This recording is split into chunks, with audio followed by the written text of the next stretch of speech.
Good morning, and thank you for joining us for our Critical Need Alert panel, Critical Need Alert, Our Community, Our World. Today, we're going to be talking about the state of refugees in Columbus, Ohio. Columbus's demographic is changing. The Franklin County number of folks who are here through immigration or refugee status has grown about 275% since 1990. That makes up nearly 9% of Ohio's 2019 population. And more recently, Afghan evacuees will be joining the refugee community here, only growing that number even further. It's reasonable to assume in our future that we will be expecting Ukrainian refugees, and we need to know really how to support the people in our community that come here and welcome them. Refugees face tremendous barriers and challenges, in particular in the place of housing, employment, and legal status, in addition to social support and more. We are happy to bring to you a number of organizations that do this work in our community to help us learn together more about the state of refugees in Columbus. Before we hand it over to our esteemed panel, I'd like to give you some housekeeping. The first thing you should know today is that this session is being recorded, and what that means to you is that as an attendee, you will not be recorded, but the panel's faces will be recorded and the words will be recorded today. The video will be made accessible after the duration of this experience. The Q&A and chat box are used for different functions.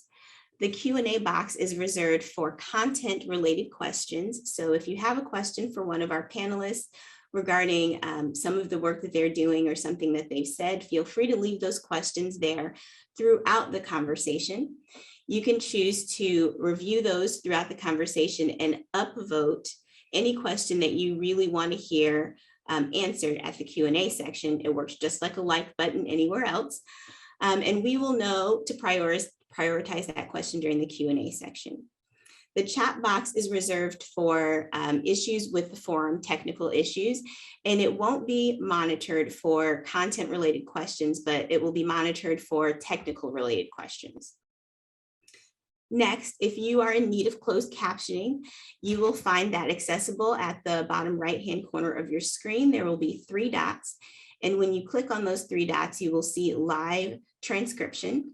When you click there, the closed captioning should appear on your screen. You can change the sizes in the settings there in the same drop-down menu, and you can also click and drag that around the screen as you need.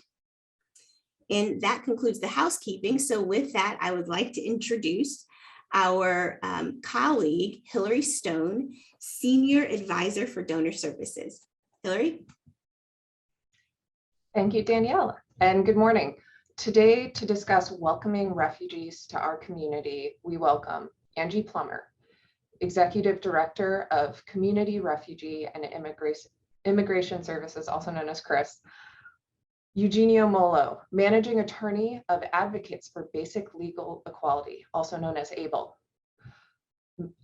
Karen Mozenter, CEO of Jewish Family Services, Kate McGarvey, Executive Director of the Legal Aid Society of Columbus, Carrie Allen Hogan, Director of Advancement at Ethiopian Tewahedo Social Services, Luma Mufle, CEO and Founding Director of Fuji's Family, and Nadia Kaspin, Director and Co-Founder of Us Together. Good morning, and thank you for joining us, everyone. Speakers' bios are available in the event invitation, but in the interest of time and because we have so much to cover, we're just going to jump right into this discussion, starting with the topic of housing. So Angie and Nadia, to kick us off, first question, how do refugees go about finding safe, quality, permanent housing? What does that process look like? How long does it take? And what obstacles exist? Thank you, Hillary. Nadia and I will tag team these answers. As a resettlement agency, one of our first and most challenging responsibilities is to find housing. And it is If we're very fortunate, we may have 2 weeks advance notice of when someone's arriving. So it starts off with an arrival notice. With the Afghans, we had as little as 24 hours notice sometimes that someone was arriving. So often we've had to place people in temporary housing. If they have family members or friends here, they might stay with those people for a brief period of time while we start looking for housing. If they don't, then we put them in some temporary housing. There's sometimes funding that will help pay for temporary housing and sometimes not. Something important to know in terms of housing is that refugees each receive $1,225 per person one time as a cash pass-through. And that money is what we use on their behalf to pay for housing. So the rent deposit, first month's rent, all of that is coming out of that limited funds that they initially receive. So the challenge is finding a landlord that's willing to lease to someone who has no job. So they have no income, no credit history, and we're up against a relatively newish problem of landlords wanting all applications done online, very streamlined with certain requirements that if we had the opportunity to develop the relationship with the landlord, we could explain to them, here's the situation. You know, if you have a family of 6, there's an economy of scale. They can pay quite a bit of rent all in one shot. If it's a family of 2, there isn't that economy of scale. And that's where other programs to help them find employment become critical. So I would just convey relationship building with landlords is what I think we see as the critical need we have, so we can find landlords willing to work with us. Some of the larger apartment complexes change hands regularly.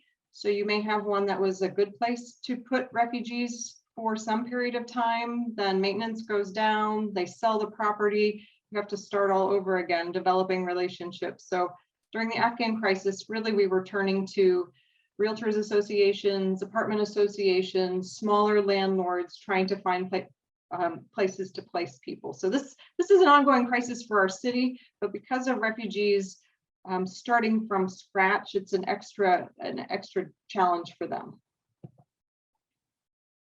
Nadia, what did I forget? You did a great job, thank you. Okay, then moving on to the second question. If a refugee family is unable to find permanent housing, how does that compound challenges in other aspects of their resettlement? Nadia, do you want to start with that one? Absolutely. So housing is one of the first basic needs a resettlement agency needs to address. But so many other things hinge on having a permanent address. We need an address to apply for Social Security, schedule medical appointment, apply for public benefits, and access various services in our community. But the most urgent issue that we cannot enroll kids in schools without an address. We don't know which school districts they're going to be. Refugee kids are not accessing education in a timely manner and start learning English, as well as make connections with their peers, make friends. With kids at home, it is often that parents, especially mothers, cannot start their job search in time and become self-sufficient as soon as possible. And the last but not least, it is when refugees move to their permanent address, to their apartment, house, that they really can start rebuilding their lives in a safety.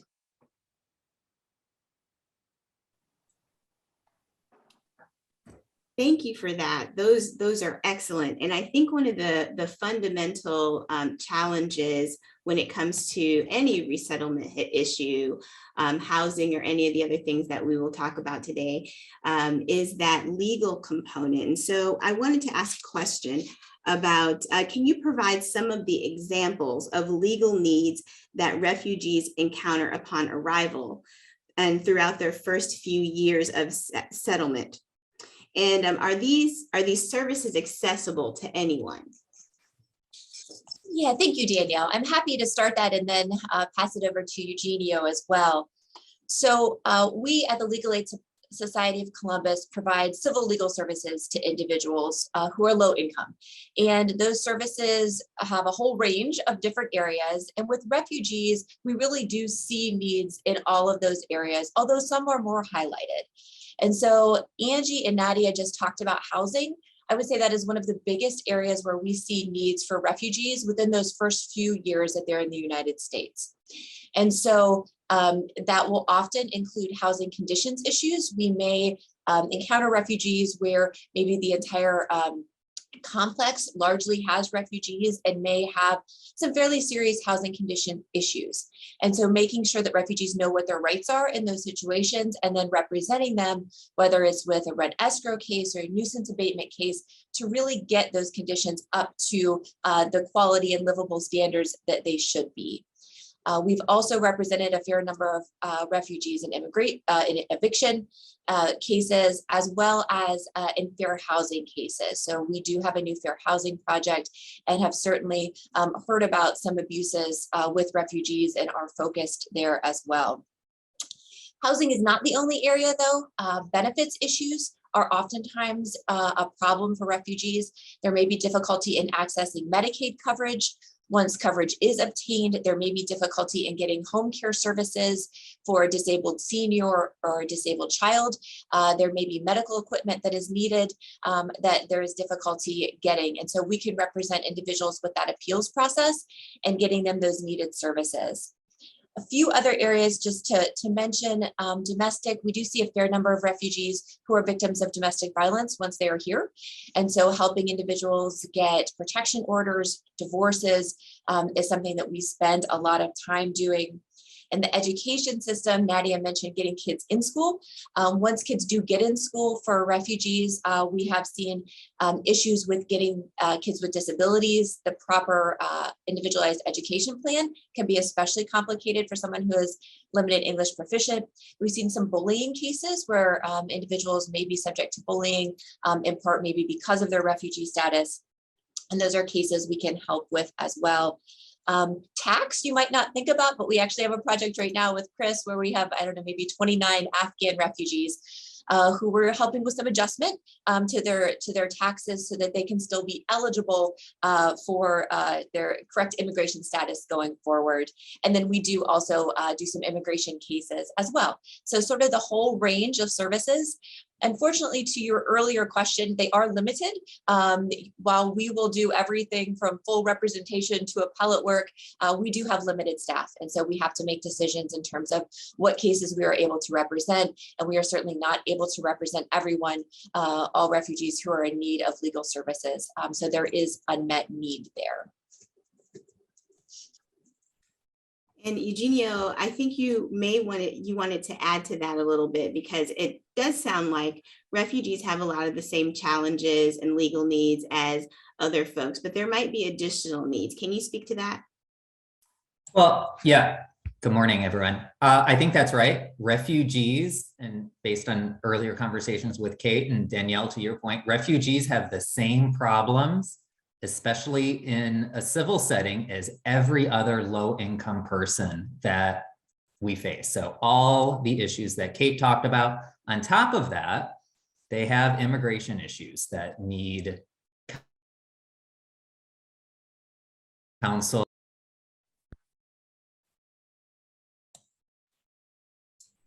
Eugenio, your internet connectivity might be a little bit wonky right now. Can you repeat what you just said? Oh, I'm sorry about that. That refugees face the same legal issues as other low-income individuals in our communities. On top of that, they have immigration issues that need to be resolved and advised and represented on. Thank you. And I also wanted to ask, so when we're thinking about legal issues when it comes to refugee status, can we talk a bit about where legal aid funding comes from and what ways we can kind of stabilize that funding stream? Thank you, Danielle. So base funding for Ohio legal aid programs comes primarily from two sources. The first is through IOLTA. It's an acronym, IOLTA, It stands for interest on lawyer trust accounts. Private attorneys handle money all the time that doesn't belong to them. Maybe it's for fees, advance for services not yet performed. Maybe it's money to pay for various court fees. The attorney is holding that money, but she hasn't yet earned the money. And attorneys deposit these funds into trust accounts where the funds earn interest. These deposits are combined with trust accounts throughout the state, and then funds are distributed to Ohio legal aid programs throughout the state through the Ohio Access to Justice Foundation in Columbus. The second source of base funding is much simpler to explain. It comes through money collected through a civil filing fee surcharge, and clerks of court are required to collect these surcharges, send them to a special legal aid fund, again held at the Ohio Access to Justice Foundation, and then distributed to state programs. Here's the problem that we've been facing since the Great Recession more than 10 years ago. Interest rates have been slashed. I'm very cognizant that inflation is very high, and despite the news yesterday that interest rates are starting to tick up, interest rates remain near historic lows. And that's a big problem for IOLTA accounts because the money generated is based on interest rates. The other problem, especially since the pandemic started, is that we've seen a decrease in court filings, which of course affects the other part of our base funding formula. So we're seeing less money being generated at the same time that we're seeing a dramatic increase from client communities that need our services to keep them safe, housed, employed, to make sure that their children succeed in school, to be reunited with their families, to ensure that they're financially stable, to all the issues that we're talking about today. At ABLE, we've had some success in trying to diversify our immigration funding. We've received some money from Columbus City Council, for example, additional funding from the Consulate of Mexico, specifically to help Mexican nationals, the Ohio Department of Mental Health and Addiction Services. We've been able to bring in national funders too, like the Vera Institute of Justice. But despite our efforts, we still turn away thousands of people a year who are poor, who are income eligible for our services. But as Kate mentioned, we can't provide them with an attorney to represent them due to capacity. So additional sources of funding through foundations like the Columbus Foundation are really necessary to help address client community needs and ensure that everyone has equal access to justice. Thank you, Eugenio. Our next topic, moving from legal, is youth services. We're going to open these questions to Luma first. Luma, we often talk about the resiliency of children as though they are somehow immune to trauma. What barriers and challenges do young refugees face when arriving in a new country? I mean, there's so many barriers that kids face when starting in a new place, even if they haven't fled war or persecution. Coming to a foreign country where you don't know the language, you don't know the culture, where people are judging you, cannot pronounce your name. I mean, it is everything coming at you all at once, and our schools focus on middle and high school kids because that is one of the hardest ages to come. When you flee war, you don't get to decide what age you get to come in, right? And middle and high school kids need a lot of support, need to figure out who they are, where they belong. And then a lot of our students end up being the adults in the family because they acquire the language a lot quicker than their parents. And that's really not a good spot to put kids in for them to do some medical interpretation, some legal interpretation. And it's an unhealthy power dynamic as well. And so we support our families in accessing those services and empowering our students to feel like they belong here, that they are wanted here, and that they can succeed here. But I think back to your point about resiliency, we need to teach schools how to look at their refugee and immigrant students and families as assets, not as deficits. And too much of the way we approach it is, oh, they don't know the language. They need this, they need that, instead of like, hey guys, like they just fled unmentionable horrors, and starting anew in a country, learning a language is going to be a lot easier than what they just went through. So believe in that capability and set up an environment where they can succeed. Thank you. And you mentioned parents and that related to parents of these kids, what culturally conscientious steps can we take to better empower those parents to engage fully in their children's lives and education once they arrive here?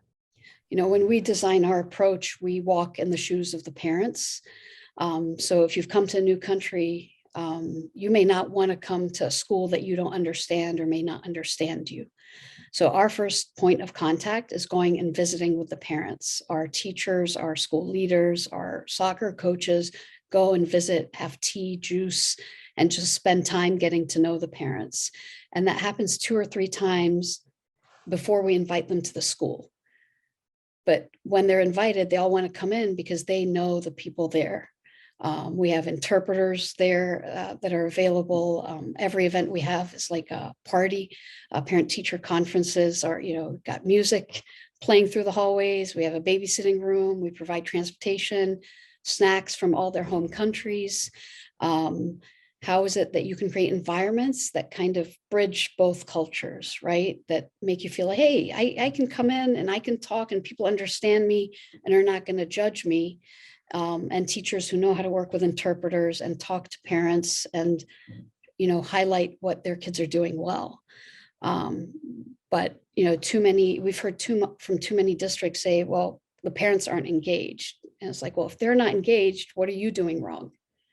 Because most parents want to be engaged. And so can you meet the parents at their home, at their mosques, at their churches, go to events, because you have to earn that trust. And then when you earn that trust, then like the engagement is all there. Thank you. And then did anybody else have anything they wanted to add regarding youth services, things that are being done well, things that could be done better, or as Luma was just talking about, ways of building that trust?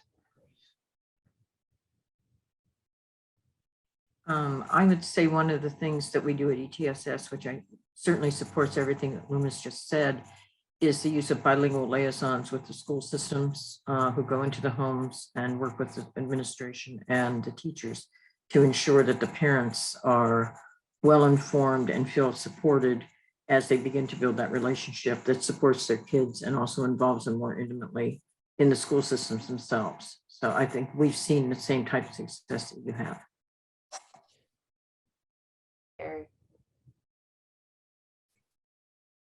All right, Luma, you mentioned discussing barriers to resilience for children, and you also talked about parent engagement, which I think folks have a lot of opinions about why parents aren't engaged. But one of the reasons that we see a lack of engagement sometimes is through employment and whatever it is that the parents are doing during the day.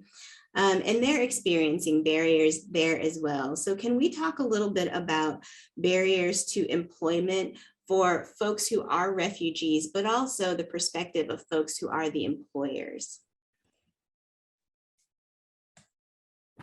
Okay. I think that was my cue, Danielle. I wanted to add, at Jewish Family Services, serving refugees has been part of our DNA since we were founded 114 years ago.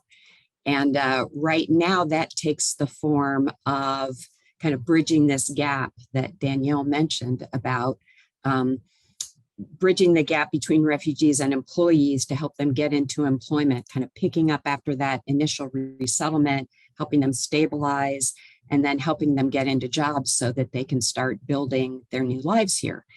And that applies for newly arriving refugees and also refugees who've been here longer and have acclimated to a different culture, have language skills, and are ready for training and kind of those next better jobs and into career pathways that really help them support their families and contribute to our community and our economy. And one thing I wanted to mention is that to understand the barriers of refugees, we've heard a lot about what those barriers for refugees are, especially around housing, transportation, language, and cultural issues. One really critical thing to understand is that not all refugees are alike. It seems an obvious point, but refugees in Columbus come from many, many different countries, different cultures, different languages and dialects, and different experiences. Some from urban areas, some from rural areas. They come with varying levels of education and work experience, ranging from folks who may have been in refugee camps for decades and not had opportunities for education or for literacy, to, at the other end of the spectrum, folks who have advanced degrees. They're engineers or physicians, artists, come with high levels of education and work experience. And so the needs can be very different from the employment perspective. So it's really about matching, really understanding the skill sets of the refugees and their goals and their experience, and matching that with local employers. So we spend a lot of time working with employers to understand, first of all, to help them understand that there is this hidden workforce of the refugee community that is a very large communities in Columbus, and very valuable employees who contribute so much to our economy. So helping them to understand, first of all, that it exists, and then how they can tap into it. So that takes a lot of time, getting to know their talent needs, what their work environment is like, what the work culture is like, and then making that right match. And I thought I'd share a couple of really quick stories from both ends of the spectrum. One was a recent incident where we were working with a warehouse employer. And this is, I'll back up for a second, say the types of services we provide for employers are helping them understand the talent pool, helping with recruiting, with onboarding, with training, negotiating transportation solutions, a lot of cultural competency work, and a lot of ongoing troubleshooting and conflict resolution. And many others, we work with many of the other folks on this call on those kinds of issues. So I would say this one example was one where 51 people almost lost their jobs at a warehouse because of a misunderstanding. It was an employer where we had helped dozens of refugees get employment, and everything was going well. And suddenly we got a call saying 51 people were about to be either let go or they were going to walk off the job. And it had to do with a misunderstanding about for Muslim employees who follow a lunar calendar, which means that the dates and times for religious observance changed literally based on the position of the sun and the moon. The Jewish calendar is similar. So we had worked with the employer to set up and schedule and set up a space for Muslim employees to have prayer time. So instead of a coffee break, they would have prayer breaks. And a conflict developed when over time the employees started taking that break outside the designated time, but they were doing it because literally the position of the sun had changed, and now their religious observance was required at a slightly different time. And the employer didn't realize what was happening, had mandated that the break had to be taken at a particular time, and 51 people were about to lose their jobs.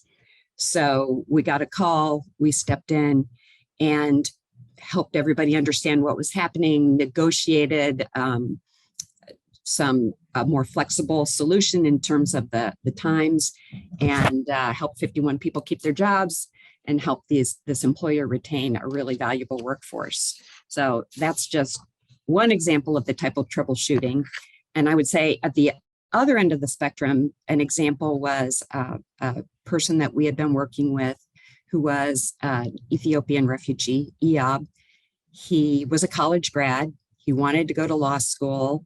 He really had all the tools. He had all the education, super smart, super engaging, but didn't have the networks that he needed to access jobs. Like we all know how that networking works in finding employment. He just didn't have that community network, and had been striking out in finding jobs that would give him the skill set to get on a path to law school, which is what he wanted. And so he came to us. We worked with him on resume, cover letter, interview skills, reached out through our networks to get his candidacy noticed, and helped him get an interview and coached him through that. And he totally aced it, got a job in the court system, and really on his career pathway. So it was, in that case, it was a really simple intervention. And one of these days, I think he's probably going to be working for Kate or Eugenio.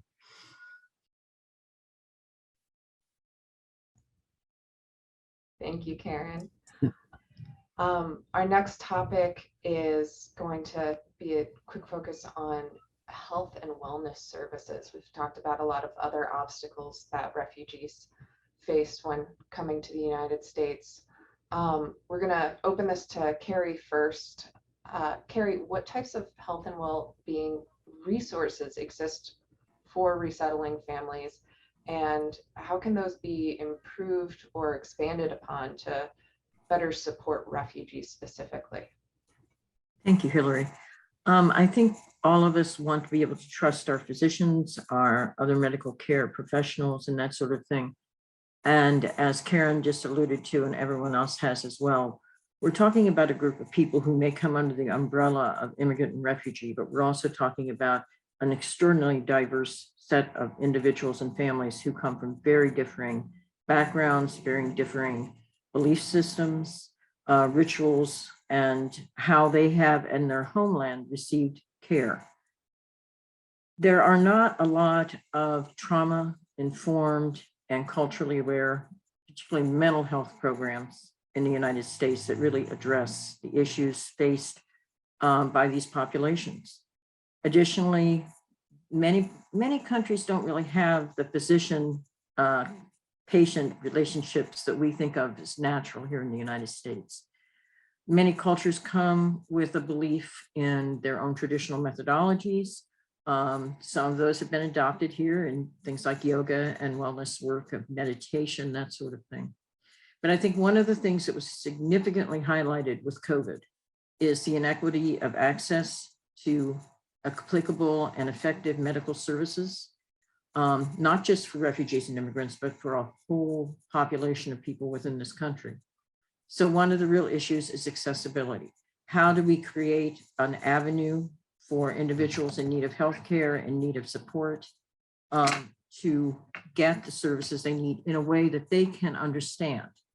If you live in a country where most of the medical services, for example, are provided by traditional healers, traditional executioners, you do not have an understanding of a complicated sign this paper, see this person, be referred to someone else. You don't have the language skills, nor do the providers have the language skills. So I think one of the things that we have seen at ETSS and across our partnerships across Central Ohio is the need for very culturally competent training and interventions that help providers who truly do want to make a difference in these people's lives and support them to be able to understand how there are cultures that don't believe in mental illness, or there are cultures that believe that a variety of other interventions will be more effective than what we might consider in the United States to be the most applicable choice.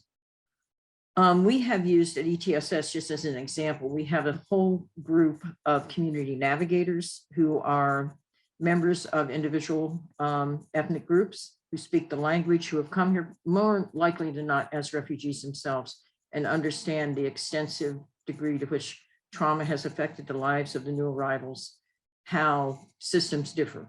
They can talk and relate within that cultural context to our clients, to the refugee population in general, that makes it easier for them to transition into the thought of using the American medical system.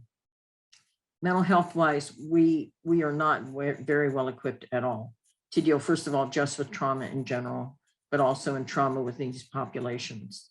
I don't think we have a way of truly relating. I'm lucky in that I have quite a background in trauma training and in teaching trauma training. And so I've been able to go into the community with many of my colleagues from ETSS and other friends around the community to talk about the types of things that are helpful.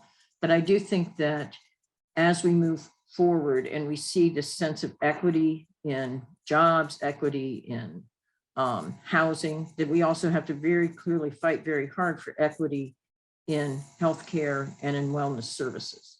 We have a lot to learn from some of the members of our immigrant and refugee population in terms of things like meditation, in terms of the use of yoga, and just in terms of how you view the care of others. And I think that if we can really continue that conversation, it's much easier to start to build a system that is more inclusive of everyone we're trying to serve. I do think it's difficult too because of the complicated methodologies of American insurance and in the various federal systems that exist to help people get healthcare. The challenges of understanding that, even for us on this panel who are well-educated people, sometimes are just overwhelming. So if you think about how do you, as a mother of small children who may need help and you don't know how to get it and you don't speak the language, how do you access the needs of your children and your family? And it's very, very difficult. So I think we have to be able to understand the role of navigators, the role of bilingual advocates for domestic violence or for other healthcare issues. And that in and of itself begins to open doors. But I do think there's a big educational challenge for providers to begin to understand the variance in who their clientele may be. Thank you. And is there anything that anybody else wanted to add before we move into the final questions? Uma? Yeah, I think like, we talk about wellness and health. Like for us, it's about our students and our families. And a big core component of our programming is arts and athletics, because they are core to healing trauma. So all our students have yoga or martial arts every morning, soccer every afternoon, visual performing arts every single day, because all the data shows those are integral to healing. And for us, they're really powerful ways to learn a language because they're multisensory. But we've seen our students just feel safer as over the years we've increased, and their core, they're not these electives. Kids are never allowed to get pulled out of those classes. And for team sports, they create belonging. So if you're surrounded by people who have experienced the same thing, it doesn't have to be spoken about, but you all know you've got others like you. I think when you've experienced any type of trauma, you feel like you're the only one. And so to be surrounded by others and you're playing, like you're enjoying yourself, and sometimes you're winning together. And so I think some of the solutions that we have for kids can also be applied for adults. Pre-pandemic, we've had moms teams, and those were always fun and entertaining, and sometimes not very good soccer, but it's about fun and creating community and making sure parents don't feel isolated and accommodating the schedule. You can have morning practice, early evening, like just doesn't have to be so consistent. Like the flexibility is what allows your community to be engaged.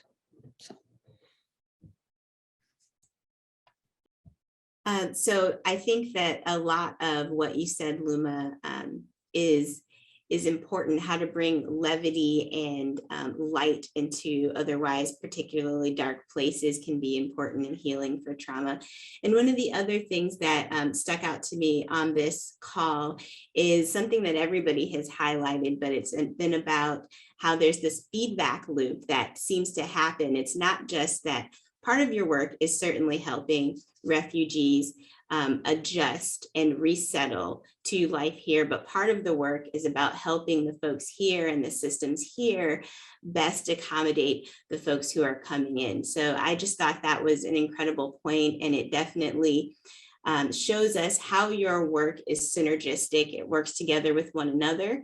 And so we're really excited about that, but we have One more formal question before we get to our Q&A. So I want to say to our audience momentarily that this is a good time to get any content related questions into your Q&A box.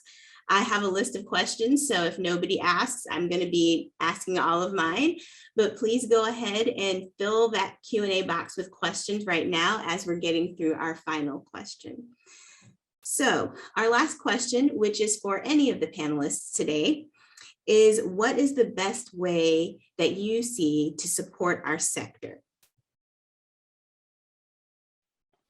Well, if they'll allow me, I think I can speak for all of us in that unrestricted funding would be incredibly welcomed. The funding that many of us receive is very siloed and may be specific to certain nationalities. We've seen that with Afghans, for example. So we need the ability to be fluid based on the need. And the funding that we get is often not fluid and inflexible, limited to people who have been here between this day and this day, but the need doesn't end there. And we want to be able to say yes to whoever walks in the door. We want to be able to help you and not say, I'm sorry, our federal funding stream doesn't support you. We can help this child over here because of these, sort of arbitrary definitions, but unrestricted funding that lets us address the need in front of us, that would be extremely valuable. Anyone want to add to that? Well, I think Angie's right. I think she probably does speak for all of us on that. I would add that ours is often based on issue. And so it may not be, although we do have some that is tied to population groups, it may also be tied to an issue. So it may come in just for domestic. But then if we do see a group of people who are having a tax issue or a housing complex that has suddenly changed hands and is evicting everyone, that unrestricted money really allows us to pivot and be very responsive to what is going on in the community in a way that a grant that you have to apply for 9 months ahead, and then by the time you get doesn't. And so I think it's just really helpful in a number of ways to allow us to meet the needs of the people coming in, as well as the sort of bigger issues, which sometimes we can plan for, but sometimes we really can't. I also think it is the element that allows us to be far more capacity ready and far more sustainable as agencies, that we build a history with our staff and with our clients that oftentimes gets interrupted because we have restricted funding, that we have to end a program, we have to let staffing go. So I think that one of the greatest gifts we receive is that unrestricted dollar that allows us to continue, as everyone else has indicated, with being as flexible and agile as we need to be to meet the very differing incidences that come up daily that cannot really be planned for, but also that we can plan. If we know we have unrestricted dollars, we can plan very strategically how we create capacity and stability in the agency overall. I'd add one quick point to what Carrie was just saying about building our capacity. We're all relatively small nonprofits. We're all employers, and we all know what's happening in the economy right now, and our ability to retain staff. We all have staff who come from many countries. We have to find people who have the language and cultural competencies needed to do this work, and they're really talented people. And our ability to retain them, especially as we work with local employers, landlords, other people to understand the needs of the refugee community and to work with that community.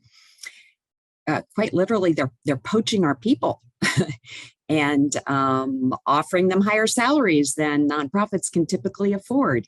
And that's another reason why flexible funding to help us retain the real talent that we have as well would help us a lot. Danielle, I also think partnerships to address some of these issues, right? We talk about like housing, like can the private public partnerships, are there relationships that can be done where Angie doesn't have to do all the legwork? Like here's a landlord, they're interested, like it doesn't always have to be the dollar, but what can be brokered to alleviate some of this tension? Are there businesses in the community that will provide lunch once a week to the staff? You know, like those small things go a long way, where the CEOs and EDs don't have to chase it all the time. It's like, look at what we're struggling with, and what is your role to help alleviate that, not cause more work, right? Like, so what is it that you can help to navigate that, right? Because the competition is fierce out there for talent. It's tough. And this work is unrelenting. It's every day there's something.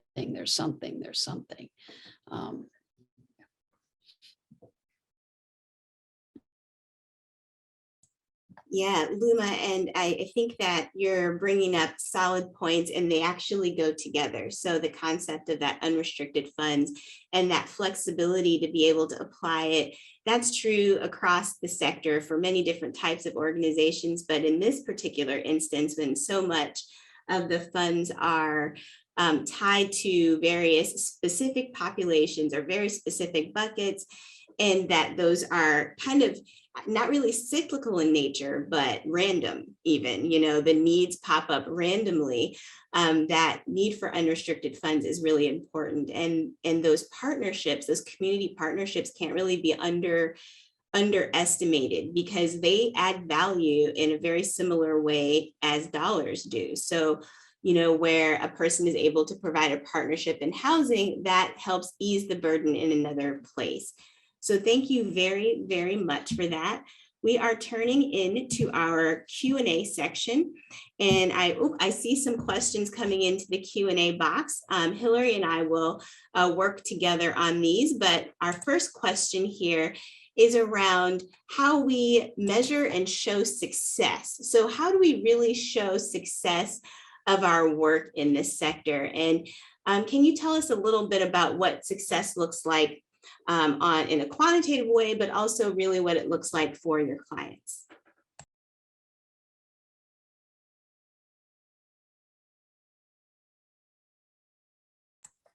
Anybody can start. I think I could. writer, I would say one thing, which is that it is oftentimes, especially the more restricted dollars that we get, want very quantitative results. And a lot of the work we do, we can show you how many people participated. We can show you the number of students who graduated. We can show you the people who got into housing. But there's a real qualitative element to the work that we do that also is a very important measure. And it's a very important measure that we be able to show you that SEL training, social emotional learning experiences for children do change their lives over a long period of time. And a lot of that is on a very personal level, not so much fitting into a more formalized sheet that I might fill out at the end of a grant period. So I think that that's one of the things that we see that we need to really consider as we move ahead in funding, and as we move ahead in asking how we evaluate. There are lots and lots of ways to evaluate things. And I think sometimes in the past in particular, it's been a very strident and very classified orientation toward results. And I think at times, the more fluid the funding and the more fluid the situation, we need to be able to explain rather than just give you a number. I agree strongly. Right, so there's short-term needs that certainly need to be addressed on a one-on-one basis with clients. The other approach, going off Carrie's comments, right? We also have to think about systems and long-term successes and what is a creative solution to address these concerns. So one example, Abel and Chris a few years ago partnered court case. The Ohio BMV used to deny driver's licenses to certain refugees. So this hindered their right to travel. This hindered, a parent's ability to take their kids to medical offices, to hospitals, to school, parents' ability to drive to work. And we brought a court action. We're successful in it. It was one case, but it affected 4,000 people, their ability to access driver's licenses. So, you know, it's one case, but I firmly believe that it was a very efficient, creative use of resources that benefited thousands of individuals in our service area. And right, and funders, I think, once we tell these stories, are appreciative of it.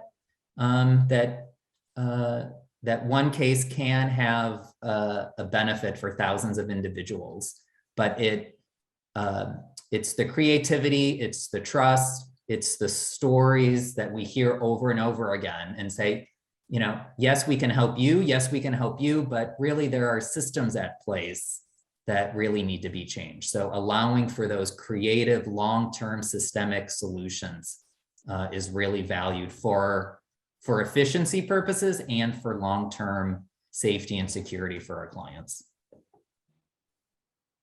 And I want to add there that while certainly all of our organizations measure our programs at all times, it is important to look at the bigger picture. When we come here as refugees, we might be asking for assistance during our first several months or years here in the country. But then let's look at the bigger picture of the contributions and achievements of our refugee communities. Based on the study done by us and Chris and City of Columbus several years ago, refugees are twice more likely to start businesses. We contribute billions of dollars into local economy in our taxes, in our spending, and I think we shouldn't forget about the bigger picture as well, especially because the results of everything that we're doing during just the first few months or first few years in the country, then results in those contributions being possible several years later. I'd add on that the kind of metrics that we track in terms of employment, and I know this is true for us together and Chris and ETSS as well. For our funders, we track, you know, how many people we worked with, how many got into employment, at what wage levels. We look at retention, and I know for us in our last fiscal year 21, which was all during the pandemic, we helped almost 360 refugees get into new employment, and at an average annual wage, based on our average wage, hourly wage, we calculate an annual wage that those people could generate in that first year of $12.5 million, which can contribute around $4 million in taxes. So it speaks to Nadia's point about the part of the economic impact. This is just in, you know, spending power. And also it's people who then don't need to be on public benefits. You know, there's all these other economic impacts that flow from there.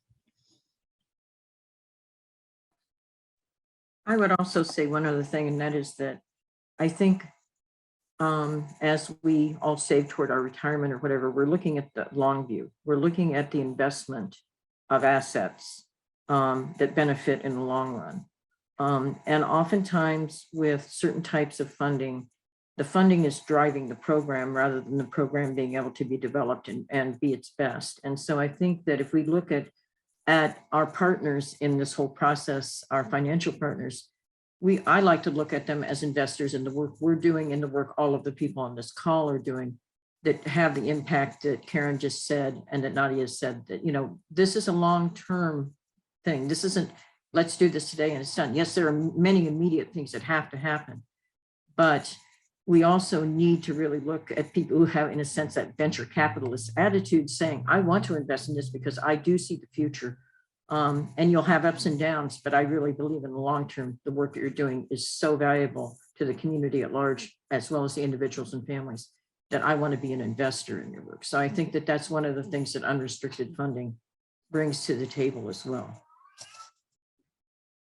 Danielle, I think for us, like, it's an education in schools, so our data is super important. You know, we look at the growth of our students. So our students show on average, a 294% annual growth in the NWEA map, and that's unheard of with our population. We have a 92% graduation rate, 100% college acceptance rate, and the anecdotes support that. We have a senior graduating this year. I mean, actually all the seniors we have graduating this year came to us at a pre-K kindergarten level 7 years ago. And what it took to get them there, with the year-round programming, high expectations and accountability, and continuously improving our teaching staff. And all 4 have been accepted into college.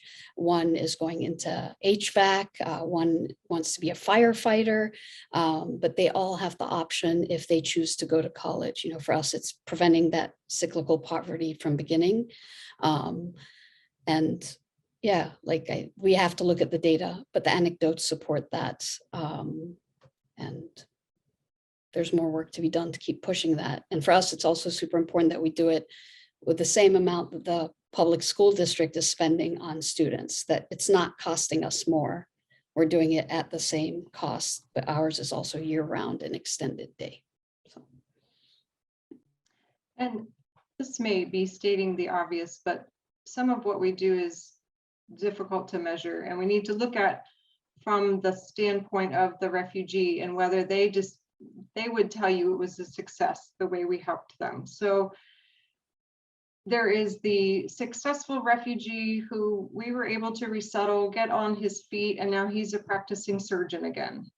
So we played a part in someone now, contributing his medical skills. But equally as important is the single mother coming from a refugee camp who's able to put food on the table and help her children go to school and live in peace and have security here. So those are things that I think we all know have value, but is more difficult to put metrics around.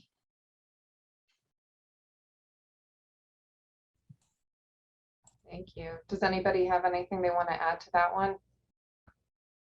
It's a very engaging question. I am a bit of a data geek myself, and Angie, what you just said made me think about, I read somebody wrote, what we need to focus on is trying to assess the things we value rather than trying to value the things that are easily assessed. And sometimes it is so tempting to go, well, that's quantifiable, it must be important. And sometimes, as you were saying, with the restricted funding, there's strings attached and you're forced to report on things that may or may not necessarily capture whether or not you're having an impact. And some of those numbers, like, yes, you've changed a life, but the degree to which that life has been changed, that's still one person, but it's such a transformational change. And then real quick, Nadia, if you want to help answer this one, we have a question about a specific local organization that can be contacted by one of our donors about supporting Ukrainian families who are in need of a place to live through their transition process. Absolutely. Thank you for a question. Us Together works very closely with our Ukrainian community. And while we don't have recently arrived refugees from Ukraine after the start of the war there, we do have people who came from Ukraine to our community through other various routes. And they all come with the status of parole. They all need support. We already have people in our community that are applying for employment authorization cards, have to wait for 9 to 11 months for those, meaning that they won't be able to start working.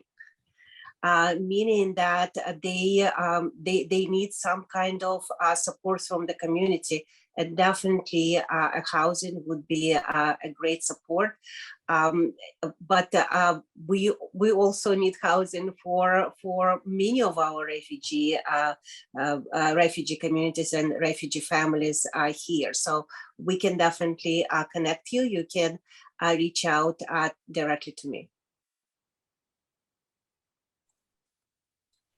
Thank you, Nadia, and thank you to all of our panelists. This was an incredibly engaging discussion.